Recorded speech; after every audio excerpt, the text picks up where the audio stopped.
We are in the season where God is sending out his sons and daughters into different sectors, right? You see a believer in a sector like entertainment, or you see them in a sector where people in quotes don't expect Christians to be, and you start condemning them, you start criticizing them, and you are a believer, what are you doing here? And you are a believer, what are you doing here? Why won't they go there? Who should be there if not believers? Who should be in that kind of environment if not believers? I mean, the people we are sent to initially are the unbelievers. So we can't find unbelievers in the church. We have to go out there and meet the unbelievers and bring them back to God.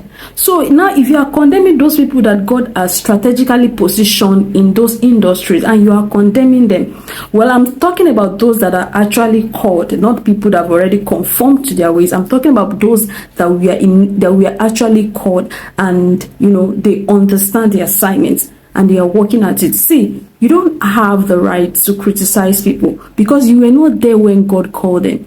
You were not there when God gave them the assignments. And that someone is playing in an industry that seems awkward to the world. You don't know what God has discussed with the person. Now, let's look at the story of Obadiah. 1 Kings chapter 18 from verse 3 to 4. Obadiah served under King Ahab. I mean, King Ahab was serving idols. He was an idol worshiper. He does not even believe in God. So somebody like that, and Obadiah being a prophet, went to go and serve under King Ahab. I mean, normally people will be like, what is he looking for with King Ahab? Because in our world today, when you see a prophet maybe in a kind of place or serving under someone, you feel like it's because the person have paid him money or something like that. You don't understand people's assignments.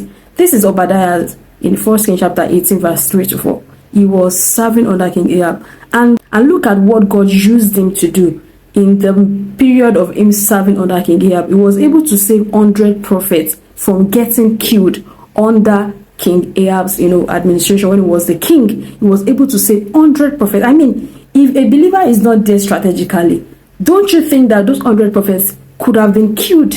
And that would be it. Ahab was bent on killing all the prophets at that time. But because Obadiah was serving strategically, it was an assignment.